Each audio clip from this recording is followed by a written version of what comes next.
You are our caretaker, so it's your job to look after the entire family. If you don't like it, we can get a divorce. Then you'll be homeless. Eric then showed a filled-out divorce form and flaunted it in front of me. Eric was grinning and watching my reaction. He seemed confident that I couldn't possibly talk back. Fine, I will divorce you. I took the divorce form in front of me. Oh, you're quite understanding, aren't you? I never liked you from the start. Next time, we'll hire a more useful maid. My in-laws threw careless words at me one after another. But now that I had decided to divorce, they were strangers to me. Since coming to this house after marriage, my days have been like hell. But that ends today. A few days after our divorce was finalized, I received a call from Eric, who was supposed to be just another stranger by then. Hey. What do you mean by this? Did you know everything? Eric shouted at me with an angry tone. It seems you've finally realized. It's too late now. I knew why Eric was so angry. But I didn't feel obliged to explain and hung up unilaterally. It was a revenge plan I had devised. My name is Olivia. I have always loved books, and after graduating from university, I was delighted to get a job at a publishing company, as I had hoped for. Starting the job was more challenging than I expected. But I spent my days fulfilled by rewarding work. During a busy work life, I was invited by a friend to a drinking party where I met Eric, who worked at a major bank. Initially, I thought we wouldn't get along because Eric, who seemed popular and was a good talker, was quite different from a very ordinary me. However, we quickly became close after discovering a shared hobby. Eventually, our relationship continued, and he proposed to me, which led to marriage. Eric was always considerate and kind to me while we were dating, although he was somewhat proud. But that changed after we got married. Hey, isn't dinner ready yet? Hurry up, I'm tired. Eric had already taken a bath after coming home, and was lounging on the sofa in the living room with his smartphone, while I had to start preparing dinner immediately after returning home. Even though both of us were working full-time, all household chores were my responsibility, regardless of how much overtime I worked or how tired I was from my job. Today, too, I came home after a long day and hurriedly cooked dinner without even having time to change. I thought, even though I'm working too, why do I have to do everything? After marriage, Eric completely rejected my suggestion to share household chores, saying housework was a woman's job. Why should I do housework? That's something a part-time office worker like you should be doing. I was doing my job at the company responsibly and to the best of my ability. Even though we worked in different industries, which might make it hard for him to understand my job content, Eric's argument was harsh. Eric made disparaging remarks, suggesting that a woman's job is trivial and probably nothing more than serving coffee. He seems to pride himself on being an elite banker at a major bank, always sarcastically claiming that my job must be easier and less demanding than his. It may not be a big deal for you, but you don't have to say it like that. Huh? Don't you dare argue with me. Just because you work a bit, you're getting cocky. You should just quietly do as I say. After marrying, I realized Eric's views on marriage were very outdated. While it's common for households to share household duties these days, Eric believed that housework was a woman's job, and that it was natural for men to work hard outside. No matter how much I worked full-time, I was supposed to obey him because I was a woman. Our discussions about sharing household chores remained deadlocked, and eventually, I had to give in. Pleased with this, Eric began to treat me more like a maid than a wife. While it was not like this when we were dating, I felt sad but kept obeying to maintain peace on the surface, telling myself to endure it. Years into our marriage, a sudden change occurred in our lives. Eric's father, my father-in-law, was injured at work. While it wasn't life-threatening, he became physically disabled. He could return to a somewhat normal life with long-term rehabilitation. But it would require a lot of effort. I'm worried about my dad. As his son, I have to do something. We were living in an apartment close to our workplaces. But Eric suggested living with his parents at their house because of his father's injury. I understand you're worried about your father. But you can't just decide something so important all of a sudden. Give me some time to think. Although we had maintained a non-problematic relationship with my in-laws, living together was a different story. However, Eric didn't like my attitude and immediately changed his expression. What? Are you saying you don't care what happens to my father? What a heartless wife. Nobody is saying that, it's just that it's troubling to be told to suddenly live together. I have a job too, you know? What's so troubling about it? Oh, that's right, if you live at my parents' house. You can share the housework with my mom, which will make things easier for you. It's all good. Eric said this as if it were a brilliant idea. But just because the housework could be shared, I couldn't easily agree to move in. Even though I asked for some time to think. Eric didn't compromise in the subsequent discussions. On the contrary, he went ahead and told his parents that we were moving in. I've already told my parents we're moving in. Make sure you pack everything properly before we move. Eric didn't consider my circumstances at all. And the move to his parents' house was forcibly carried out. Life at my in-laws, which started by ignoring my opinion, turned out worse than I imagined. Fortunately, my father-in-law's injury had healed, but because he had gotten used to not working, he showed no motivation to work again. You guys are working, so there's no need for me to rush back to work. I just recovered from my injury, so let me take it easy for a while. Saying this, he lazily watched TV at home and would go out to play slots in the middle of the day, leading an idle life. Moreover, my mother-in-law, far from sharing household chores, pushed all the household duties onto me. You should be more aware of your duties as a daughter-in-law. And not just focus on your job. Do your tasks properly without relying on me. You're really cheeky. I wonder why Eric married someone like you. Saying that, my mother-in-law blatantly sighed. There was also Eric's sister Tara in my in-laws' house. Tara, after graduating from university, hadn't taken any permanent job and occasionally asked me for pocket money. I asked Tara, who was unemployed and staying at home, to at least help with the household chores. But my mother-in-law protested, saying, I can't let a daughter who's yet to be married do such hard labor. My mother-in-law insisted that I should do everything, from preparing meals for 5 people to doing the laundry. This isn't what we agreed on. Why do I have to do all the housework? It's like I'm a servant. What are you complaining about? It's the same tasks, just with a few more people, isn't it? Don't make such a fuss about it. I work full-time during the day, you know? Your father, your mother, and even your sister are all at home, any of them could do it. In the morning, before going to work, I prepare meals for everyone, do the dinner preparations, and also handle the laundry. After finishing these tasks, I head to work, and once I'm done, I prepare dinner. It's obvious that those who stay at home should share these tasks. But my in-laws did nothing, considering it the wife's job. My in-laws, who roam around for fun, my semi-reclusive sister-in-law Tara, and my husband who doesn't even try to listen to me. There's no one on my side in this house. Struggling to balance work and household duties, I became physically and mentally exhausted.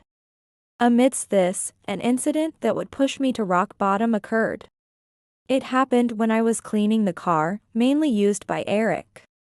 Eric is messy by nature and hardly bothers to clean the car he primarily uses.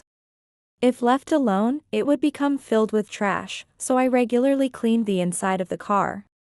Today, as I was tidying up the car, I noticed something shiny under the passenger seat. What's this? It's not mine. Who dropped this? It was a woman's earring. Clearly not mine. It was evidence that Eric had taken another woman in the passenger seat of this car. I had indeed been curious about how Eric never let go of his smartphone wherever he went at home. Thinking it might be infidelity, I immediately hired a detective agency to investigate Eric's activities. After making me serve his family and himself if he was cheating with another woman, I could never forgive him if it turned out to be true. Though I hoped my suspicions were unfounded, unfortunately, Eric was indeed guilty. The investigative report from the detective agency stated that Eric was having an affair with a junior colleague at work. I had been working hard despite being treated like a servant because I still loved my husband. However, by the time I finished reading the investigative report, any such feelings had completely disappeared. Hey, what is this supposed to mean? I confronted Eric with the evidence of his affair as he returned from work. Faced with the detective's report, Eric displayed an uncomfortable expression. This was just for fun. Calling a detective agency, what a foolish woman you are. Instead of apologizing, Eric ridiculed the fact that I had investigated him for cheating. You should focus more on the house if you have time to do things like this. It's normal for a man to have an affair or two. My in-laws, who overheard the conversation, sided with Eric and started blaming me. It's your fault for not being attractive as a woman. You're getting cheated on because you're an old lady. My sister-in-law mocked me with a sneer. That's right, you should be grateful that I'm even with an old lady like you as a spouse. If you don't like it, you're welcome to leave this house. How can you say I should leave? You're the one who cheated, not me. You should be grateful that I even married a cheeky woman like you. If you don't like it, let's get a divorce then. Despite his own infidelity, Eric, along with my in-laws and sister-in-law, continued to berate me. From that day on, my mother-in-law began mixing non-burnable trash with burnable trash on purpose. And my sister-in-law began taking my personal items from my room and selling them online as harassment. After I accused them of infidelity, my in-laws, realizing I wouldn't fight back strongly, began treating me like a punching bag for stress relief. With no allies in the house, I became increasingly mentally cornered. One morning, while getting ready, I felt a clump of hair fall out. What's this? Why, my hair. Nervously looking in the mirror, I saw that part of my hair had fallen out in a circular pattern, exposing the scalp. Panicked, I rushed to the hospital, where I was diagnosed with alopecia areata caused by stress. The stress was clearly due to life at my in-laws. The doctor warned that if this continued, my hair would keep falling out and I would end up with patchy bald spots. I thought, I can't stand this life anymore. Shocked, I returned home, and as usual, my in-laws and sister-in-law were lazily relaxing in the living room. I tried to hide the bald spot from them, but Tara noticed my suspicious behavior. Wait a minute. Are you going bald? Tara, with the expression of a bully who had found something amusing, forcefully grabbed my hand that was covering the alopecia. Oh no. What's this? What is that? It's shameful. Can't even keep up appearances as a woman. Stop, don't look. Don't laugh, please. While I pleaded tearfully, they didn't stop mocking me. Instead, they looked at my head and burst into laughter, holding their stomachs. Why do these people enjoy doing things others hate so much? They seemed like devils to me. And they told Eric about my alopecia in a joking manner when he got home. Wow. You're really going bald. No way. Even my husband, rather than being concerned, joined in the laughter. I wanted to scream at them, asking whose fault they thought this was. But it was 4 against 1, and I couldn't win. Taking advantage of my non-resistance. These people would likely escalate their behavior even more. I thought, am I supposed to live the rest of my life being ridiculed and looked down upon by these people? No way, I absolutely refuse. Amidst their vulgar laughter, I finally decided to take my revenge. One evening during dinner, Tara suddenly asked, "Olivia, are you considering moving into a luxury apartment?" It seemed she had snooped on my computer in my room and seen me searching for real estate information.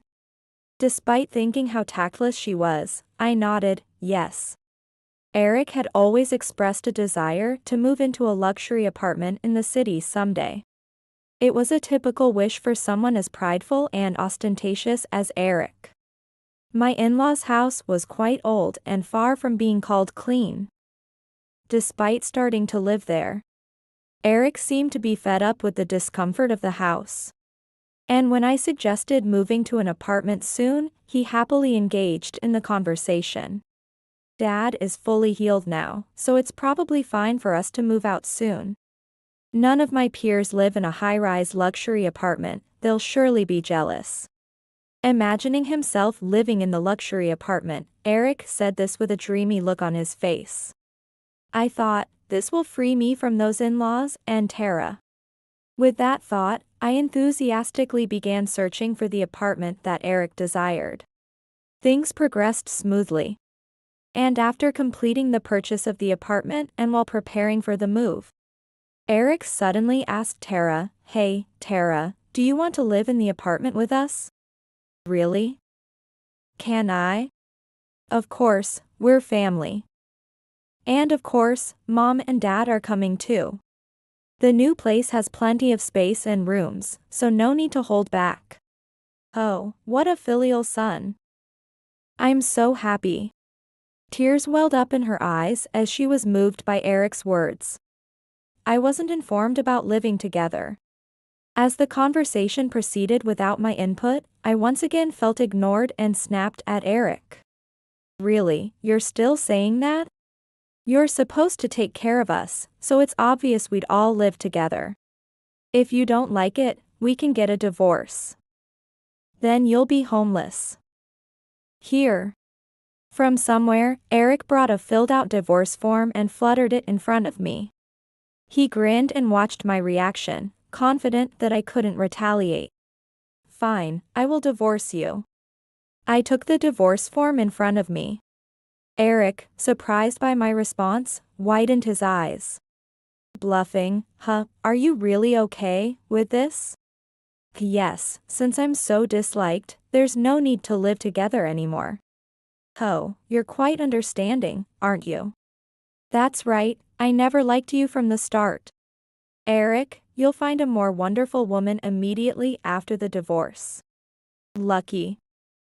Good riddance to someone who can't even tolerate cheating. Next time, we'll hire a more useful maid.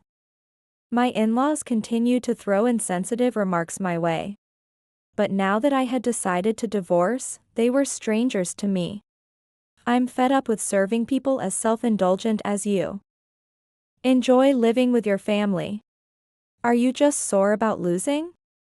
Just disappear from our sight. Truly a useless woman. Stubborn woman. If only you were a little cuter. Everyone would have liked you. Well, take care. Ignoring their sarcasm and disdain, I left my in-laws' house with my packed belongings. Since moving to this house after getting married, my days have been like hell. But that ends today. I was truly relieved by that thought. A few days after our divorce was finalized, I received a call on my smartphone from Eric, who was supposed to be just another stranger by then. Hello? What do you mean by this? Did you know everything? Eric yelled at me with an angry tone. It seems you've finally realized. It's too late now. I knew why Eric was so angry. But I felt no obligation to explain, so hung up the phone unilaterally. However, a few days later, as I was leaving work to head home, I was shocked to find Eric waiting for me. "You knew about that thing and kept quiet on purpose." With an abnormal fervor that made passers-by turn around, Eric confronted me. "Oh, you're being persistent, I get it." Fearing he might follow me all the way home if I ignored him, I decided to sit down with Eric at a nearby diner to talk. In fact, the executive of the bank Eric works for lived on the top floor of the luxury apartment they moved into, and his wife, the president of the building's residents association, was very strict about the rules and feared as the empress among the residents. However, my husband and his family, who had left all household chores to me, failed to understand the strict rules and continued to dispose of their trash as they pleased. As expected, they caught the attention of the executive director's wife.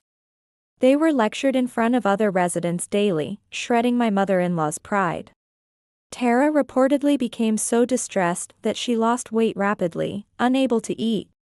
Furthermore, the family living directly below Eric's apartment was that of his immediate supervisor, the department head. Eric was apparently receiving snide remarks from his boss every time he went to work, saying, "How dare a section chief like you live above me?" At work, he was being criticized in front of his subordinates and assigned to handle tasks that couldn't possibly be completed alone in the short term. The department head and the executive director live there. "Why did you keep such an important thing a secret? A wife shouldn't speak out of turn, right?" I just searched for the property as I was told. I had been secretly using my connections to attend gatherings of the wives of bank employees. That's how I had gathered information on who lived where. I knew that my in-laws were going to move into the luxury apartment, ignoring my opinions, using that to make them feel uncomfortable. That was my plan for revenge. You, stupid woman. Because of you, our family is. Eric turned red with anger as I revealed the truth. His mother and the others soon arrived, likely called by him. "It's your fault we are all falling apart. Take responsibility. Pay us compensation." Unlike before, I stood firm against my in-laws who were still blaming me despite their own actions. Why should I do such a thing? I have no intention of apologizing to you. I then picked up my smartphone and revealed that I had been recording all the verbal abuse from my in-laws and planned to use it as evidence for a criminal complaint. What? A lawsuit. Isn't that overreacting? Overreacting? It might seem so to you, who never listened to me no matter how much I complained. But I have a medical report that says I developed alopecia areata from stress. It counts as assault. I also played a video on my smartphone and showed it to the entire family. It was footage of Tara frequently taking things from my room. Did you think I didn't know you were stealing my belongings and selling them online? This is clearly theft. Theft. I was just borrowing them. No matter what excuse you make, this video will prove in court that you are a criminal. Wait, don't be so angry. Even though we're divorced, we were a family that lived together. Talking about a lawsuit is so drastic. You wouldn't really do that, right? No, I will not forgive you. Family? You never thought of me as family, just a convenient maid, didn't you? Don't say such convenient things now. I understand. You're regretting divorcing me, aren't you? That's why you're talking about a lawsuit. If you're struggling financially now that you're single, I could consider remarrying you if you're reflecting on your actions. Eric said this in a flustered manner. Hearing that, I couldn't help but laugh out loud. Me want to get back with you? Are you serious? Thanks to you, I'm living comfortably, so no need to worry about me. Saying that, I handed him my business card. Eric had always mocked me as just a coffee server. But the card listed my title as the president of a subsidiary of a publishing company. President. While I had been entrusted with all the household chores, I never slacked off at work. Eventually, my work was recognized. And I had been serving as a director of a subsidiary of the publishing company I was originally with. But I had deliberately not told Eric about it. Even if I had told him, I didn't think he would believe me because he looked down on me. And if he did believe, I could see him exploiting me even more. If you had been someone who truly listened to me, I might have considered discussing a loan from your bank for my company. But unfortunately, I can't possibly make a deal with someone like you. I'll consider other banks. I was wrong. I never dreamed you'd be in such a position. Eric bowed his head to me in a meek manner. Likely because he realized he could use me as a client to boost his sales performance. It's too late. You'll just have to live in that apartment, flattering your superiors. Oh, since we're divorced, why not marry your affair partner? Olivia, please, don't say that. Eric clung to me, but I coldly rejected him and left the diner. Wait. You haven't apologized for embarrassing us yet. Mother-in-law and Tara chased after me as I attempted to leave. Their pride was hurt, and they couldn't contain their frustration. Unbelievable. I'll call the police. Or do you want to add more crimes? When I coldly said this, they finally realized they had no chance of winning and reluctantly dispersed. Later, I heard from an acquaintance that despite being a section chief, Eric had fallen out of favor with his boss and had been demoted to an ordinary employee due to various nitpicking at work. Furthermore, a subordinate who was also his affair partner claimed he forced a relationship on me. The affair partner quickly abandoned Eric after he became disliked by his boss and saw his career prospects cut off. Eric denied such facts, but with his reputation already tarnished, no one took his words seriously, and he was transferred to a department known as a dumping ground for those slated for layoffs.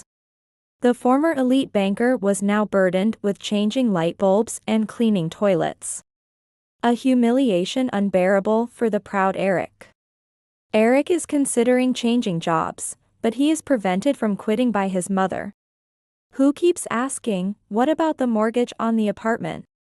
Stuck in a situation where he must work while his parents and sister, accustomed to a lazy lifestyle for years, refuse to work. Their home is constantly filled with arguments. The once close-knit family is now tense and filled with strife. Meanwhile, since my divorce, I have been leading a successful life. The subsidiary I oversee is thankfully seeing an upward trend in performance. And I am blessed with excellent employees, making my work fulfilling. With a stress-free life, my hair has grown back beautifully. I had thought I was done with romance, being so fulfilled by my work. But recently I started dating a man. Interestingly, he is a popular author whom I once managed as an editor. Not only is his work commendable, but his character is also undeniably respectable. And he has proposed marriage to me. Having once failed at marriage, I hesitated, but moved by his sincerity, I agreed to his proposal, saying I would be delighted. After getting married, he never changed like my ex-husband Eric did, but continued to be considerate and a wonderful husband. His parents are also good people, and we have managed to maintain just the right distance. Though I had given up on building a warm family, I was fortunately blessed with a wonderful partner. I now look forward to walking a happy life together with him.